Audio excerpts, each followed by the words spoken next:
बजर करे जवाब बना के बजर करे जवाब बना के काहे दगाबाजी कैलू ए जान। अहे दगाबाजी कैलू वे जान। हमरा के असरा धरा के हमरा के असरा धरा के दोसरा के कैसे भैलू ए जान। दूसरा के कैसे भैलू ए जान। बहुत ही दर्दनाक ये गाना है और ये दर्दनाक गाना दर्द से इतना भरा है कि अपनी प्रेमिका गर्लफ्रेंड जीवन साथी जो होने वाली थी उसको कह रहे हैं, जिससे दगाबाजी हो गया वो दूसरे की हो गई है, तो कलेजे को जो है वो बजर बना के, बजर का मतलब होता है कि कठोर बना के दगाबाजी कैलू ए जान, यानी धोखा क्यों की हो।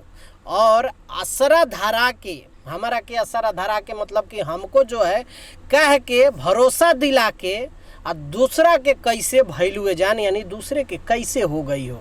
बहुत ही दर्द भरा ये गाना है और बात तो सही है। हालांकि इस गाने को कई लोगों ने गाया है, अलग अलग सिंगर अलग अलग तरीके से गाए हैं, लेकिन अभी जिस सिंगर की हम बात करेंगे उस सिंगर का नाम है आकाश मिश्रा।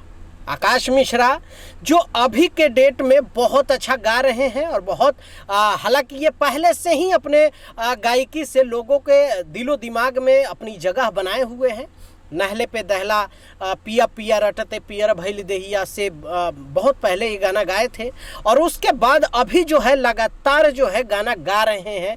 हालांकि ये जो लोग गाना गाए हुए हैं उसी को कवर के तौर पे ये गाना गा रहे हैं। ये ओरिजिनल अगर गाना देखा जाए तो बहुत पुराना गाना है, इसको आलोक कुमार भी गाए हैं। आलोक कुमार एक फिल्म आई थी आशिक आवारा जिसमें निरहुआ काम किए थे, उसी फिल्म में भी ये गाना है। इस गाने को देखेंगे और भी तमाम सिंगर गाए हैं, लेकिन आकाश मिश्रा की खूबसूरती, आकाश मिश्रा की गायकी बहुत ही ज़बरदस्त है। आप लोगों ने अगर नहीं सुना तो उनका एक चैनल का मैं डिस्क्रिप्शन में लिंक दे दूंगा, वहां से जाके उस गाने को पूरा उनकी आवाज़ में सुन सकते हैं। LS म्यूजिक भोजपुरी करके उनके चैनल का नाम है, आप सर्च मारेंगे तो आपको दिख जाएगा, जाइए देखिए। और नए नए कलाकार जो लोग अच्छे गाने गा रहे हैं, जो भोजपुरी के मान सम्मान को बढ़ाने के लिए नए चेहरे आ रहे हैं, उनको आप लोग सपोर्ट करिए। आप लोगों को क्या लगता है इस गाना सुनेंगे इनकी आवाज़ के बारे में नीचे कमेंट करके ज़रूर अपनी राय दीजिएगा। मिलते हैं अगले वीडियो में, बाय बाय, टेक केयर, जय हिंद।